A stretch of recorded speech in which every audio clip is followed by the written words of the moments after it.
Welcome to another episode of the War Central Podcast. I am your host, Ricky Valero. On today's episode, we are going to be giving you guys the November update for Best Picture. We are actually going to talk. I think this is the first time we actually might talk about Best Picture of the season. We might have talked about it once before, but I can't remember. But I'm excited to do so. There's a lot of things happening, a lot of shift happening. It's just crazy how movies go from one place to another place to another place, and then you're just like, what the hell is going on? But I'm joined by my podcast partner, Benji. How are you, bud? Very good. Always happy to be back. It's funny whenever the Oscars is, and I'm sad that award season is over, but then we forget how quickly it comes back around, and we're in November. Next month we have Golden Globe nominations, so yeah, ain't life short. Doesn't time go quick?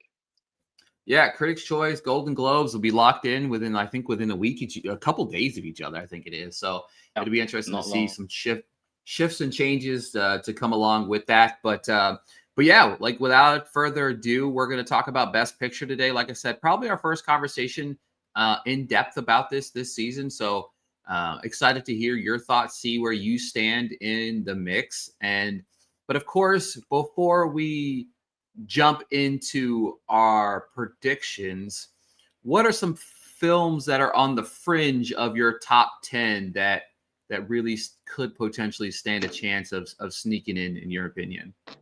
So it's funny because I'm kind of having a look at my top 10 right now, and I don't want to get too lucky about it because there's always a couple that unexpectedly drop off when like nominations start coming through and you start realizing that they're not getting the attention that we once for. However, past my top 10, I'm struggling to kind of see where else something else could fit in. But so far, just sneaking just outside my top 10. So my number 11, I have A House of Dynamite. I've seen it. I loved it. I can see why it's not to everyone's taste, but it just really did click for me. I loved the kind of the suspense of the movie. I like the fact that I always love movies that kind of take place in one place and really rely on dialogue to kind of amplify the intensity. But at the same time, I know it's not for everybody. Then I also have F1, which is kind of the crowd pleasing movie of the year. It's quite funny how Ford v Ferrari in a stacked year like 2019 got in, and this movie that I think is actually better doesn't seem to be kind of getting that attention. But I do feel like Golden Globes, Critics' Choice, and Producers Guild could surprise us. Then I have Jay Kelly, which I'm still to see, but I'm just kind of going off of word of mouth. And then I have Springsteen Deliver Me Nowhere, which seems odd, as every year there always seems to be one guaranteed biopic that gets in. This year might be the year that breaks the mold. Outside of Jeremy Allen White, I don't see that getting nominations anywhere. But we did it. I mean, not that I was against it, but people thought the same thing about Elvis, and then that got in pretty much everywhere in 2023. So who am I to say what happened? I think the difference between Elvis and that though, like Elvis had other categories to stack up against it. You know what I mean? Like it had other categories where it was getting nominated, it was getting sprinkled here, sprinkled there, sprinkled a little everywhere. But for this, like that movie went from like Jeremy Allen White to being in the conversation of the top 3 to like, we'll talk about this later in our podcast. Like we're gonna have another episode drop with you guys where you talk about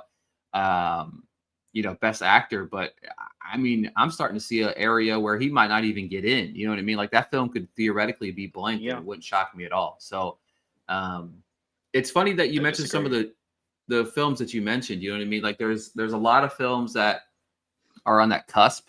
You know what I mean? Like, could, The Secret Agent be in the conversation? Could Weapons be surprising? Could The Testament of Anne Lee be in there? I'm here for Weapons. Bogani be there, Wake Up Dead Man, Knives Out Mystery. You know what I mean? I might be naming films that in Benji's top 10. Who knows? You know what I mean? He mentioned some movies in my top 10, but a lots of House of Dynamite really makes me sad because like I love that movie and the reaction to it has been very middle of the road. And I think that when you have Netflix, they're starting to see films like Train Dreams getting a lot of love. Frankenstein's like seems like it's coming around a little bit more than I thought it would initially. And then it's like, all right, you start to see where that money is going to start filtering in. Maybe House of Dynamite gets put on that back burner. And that's what, scares me the most about that movie right now. That being said, all right, let's go ahead and shift into our top 10. Benji, give me your 10 through 6 right now. Okay, so this has changed an awful lot in the past month. So my number 10, I have no other choice. Number 9, Avatar: Fire and Ash. Number 8, I have Frankenstein. Number 7, Wicked for Good. And number 6, It Was Just an Accident. So amongst those 5 films you mentioned, right? You know what I mean? Mm-hmm. What do you think has the potential to maybe rise even higher over the next, let's just say, before nominations come out? So to rise even higher, to really get in the conversation, definitely It Was Just an Accident and Wicked for Good. It Was Just an Accident I'm seeing in a couple of weeks' time in London. Once I'm back from my work trip, I'm really excited to be able to see that. Wicked for Good, I feel like could go 2 ways. So initial reactions have come in and they've been really strong, but it's a very small sample size and it has been screened to very similar people that gave John Chow as director at Critics' Choice. So I'm not putting all my eggs in that basket just yet. But if it does come out and turns out to be genuinely great and even better than the first one, we could be looking at a world where I don't actually think it's going to win Best Picture, but could it sneak into Best Director? Could Ariana Grande seriously be considered to win Supporting Actress? Would it then win all the other categories that it won this year? Could it go? I don't think it'll actually go further. I think last year it massively overperformed, but it could be like a 4-3. Frankenstein has just been kind of surging, like you said, and after we see kind of stuff like House of Dynamite, Springsteen's Living Nowhere seeming to be dropping off for now, it kind of creates space to come in. Avatar: Fire and Ash, I was saying at the start of the year, I think it will made like just squeak outside the top 10 because first Avatar was strong. The second one only got nominated for 4 categories and was lucky to get into Best Picture. And then I kind of thought it would kind of have that natural downward spiral where maybe number 3 is maybe a little bit weaker, and then like the last one, number 4, is great, and we'll be having a different conversation in a couple of years' time. But again, same sort of thing. As stuff starts dropping off, I'm just to think, well, if it's at least just as good as number 2, then maybe there's a space for it in Best Picture, even if it's only nominated in 2 or 3 other categories.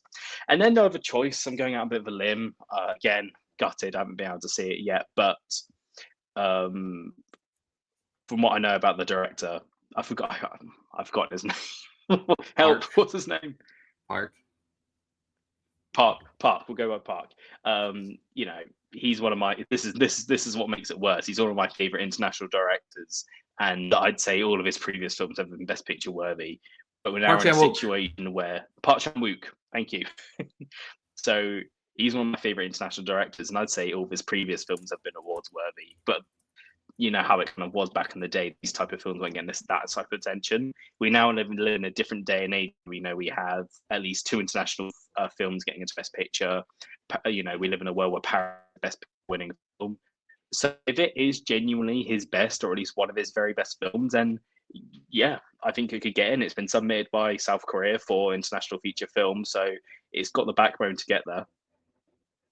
Yeah, it really does. I mean, it's starting to get some love across the board. You know what I mean? That's not really surprising.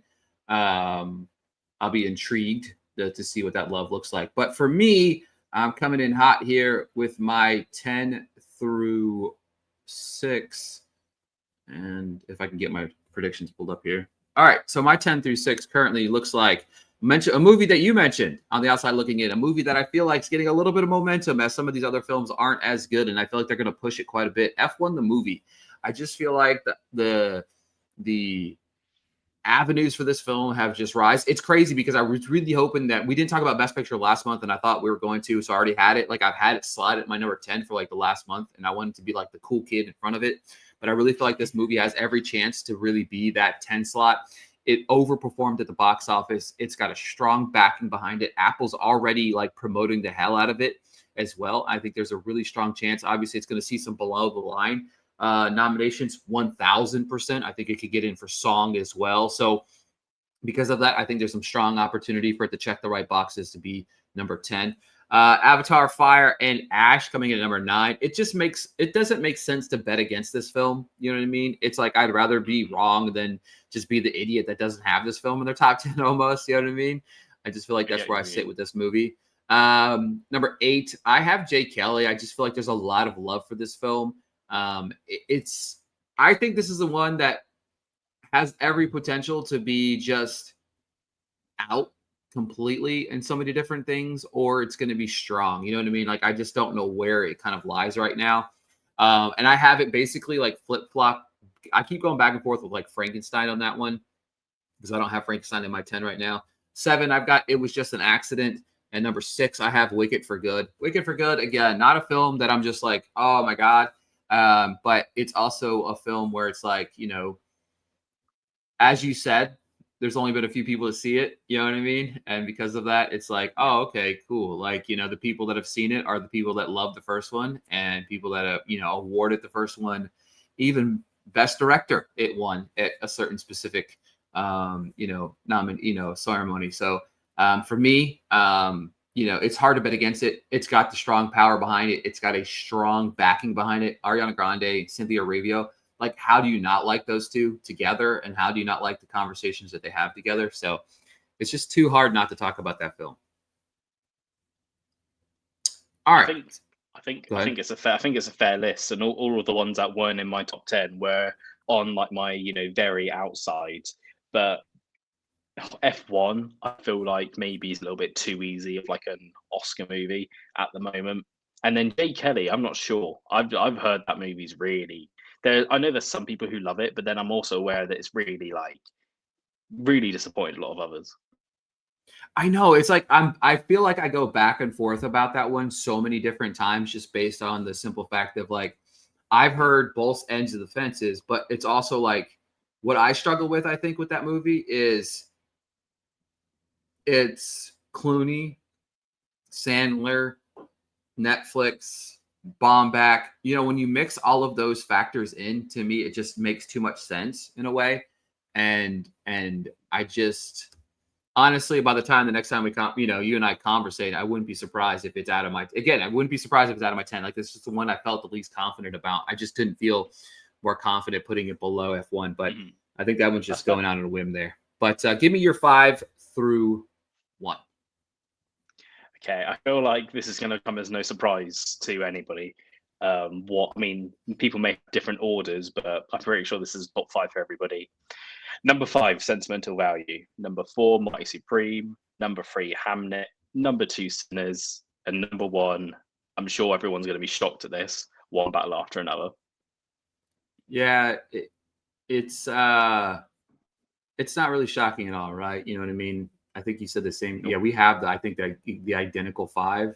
Marty Supreme, Sentimental Value, Hamnet, Sinners, One Battle, right? You know what I mean? So, you know, it's just like this is probably, and it's kind of a shame in a way, because even though One Battle After Another is my favorite movie this year, I do kind of like it when it's a bit more chaotic, and I don't feel like we've really had that in a long time. But this is probably again, you never know truly what's going to happen until it's all said and done. But I just have a feeling this is probably going to be like the easiest, most locked in top 5 we've had in a long time. Like, it's just those 5 movies. Yeah, it's almost annoying, as we've talked about in the past. You know what I mean? Like, we want to see some, you know, disparity in the battle of you know, who's going to be in, you know, type of scenario, and we're really hoping that we're wrong about the lack of parity. But you know, I feel like we really are heading into a battle where I think Hamnet is going to be the critic darling and win a lot of like best picture for like a lot of the critic groups. And then I feel like One Battle is going to be the film that just takes home the major awards, if that makes sense. One thing I do actually have to ask is that I know that One Battle, Sinners, and Hamnet are like pretty well agreed by 99% of awards Twitter that they're going to be the top 3 that are most likely to be nominated for Best Picture. But in terms of One Battle After Another, do you think that's slam dunk going to win Best Picture, or do you think there's still space for something else to come and surprise us? To me, I feel like if the film that could win Best Picture, I don't think when it comes down to like the voting, you know what I mean? Like, that's the most important thing, right? Like the ballots of voting is how they do things. What's going to be number 1? What's going to be number 2? What's number 3? One Battle seems like it's a lock, but I do think that there is a place for a film like Sinners to shock the world. Well, this is what I mean, though. I mean, again, I just want to make it clear to everyone. I do have One Battle After Another as my number one. I do think it's also going to win Best Picture. But then something that I can't help but shake out my mind is that with the way the preferential ballot works, One Battle After Another may get a lot of high votes, but then it's also a very political movie, and you're probably going to get quite a lot of right wingers within the Academy who put that right at the end of its ballot. While something like Sinners, you can argue maybe it's kind of political because it kind of deals with race identity and whatnot, but it's nowhere near as in your face political as One Battle After Another. And that's a pretty agreeable, enjoyable movie. I don't know anybody who doesn't at least like that movie. So I think Sinners is going to be very sturdily number 1, 2, or 3 for a lot of people. So I don't think it's necessarily as like 100% locked up. I still think it's like 80% chance going to One Battle After Another, but I'm still kind of reserving myself a little bit to see what happens because I think Sinners could potentially win SAG Ensemble. It could maybe then win like PGA or something and then go on to win Best Picture. Again, I'm not trying to say that's what I think will happen, but there's been years before where we've been surprised because we haven't necessarily been open-minded enough to what could potentially happen. So I'm just kind of advising people, keep all your cards open for now. Yeah, because again, I even start to see some of these conversations like the hit pieces of like Hamnet, this like whole torture porn or like it's, oh my God, Shakespeare would be so upset. People underestimate the fact that that's going to upset the same people that probably upsets One Battle After Another, right? In that voting body. Yeah. The same people upset with Hamnet are going to probably be the same people upset with One Battle After Another. So that has to open the door for something else. You know what I mean? But also, I look at that key demographic and I'm like, is Sinners that movie that also might be on their list? But I think it's a little bit less likely than the other two films, right? You know what I mean? Because, again, there is a political aspect of the voting body. You have to see it. It's just point blank. I think Benji brought up a good point there. So because of that, One Battle's going to ruffle some feathers, you know what I mean? And because of that, you couldn't see the side effect of the preferential ballot. And I think it's a valid question to ask there. And I mean, look at the year when Moonlight shocked and won Best Picture. The reason why Moonlight won was because there was like a big political divide going on in America at the time. Trump had just been elected in. And a lot of people, not that I agree with this, but a lot of people saw La La Land as the white movie. And right at the very end of the season, all of those articles and all of that reaction got to people. And very last minute, people started looking in another direction, and that was Moonlight. Yeah, I mean, again, you're not wrong in saying that, and I think that's such a strong thought process in breaking down the preferential ballot and how it works and how it could potentially be affected by that. So, any parting thoughts? Okay, before we go, obviously, I'm going to put you on the spot here. Before we go, give me your Best Picture 10 through 1. Okie dokie. So, number 10, No Other Choice. Number 9, Avatar: Fire and Ash. Number 8, Frankenstein. Number 7, Wicked for Good. Number 6, It Was Just an Accident. Number 5, Sentimental Value. Number 4, Mighty Supreme. Number 3, Hamnet.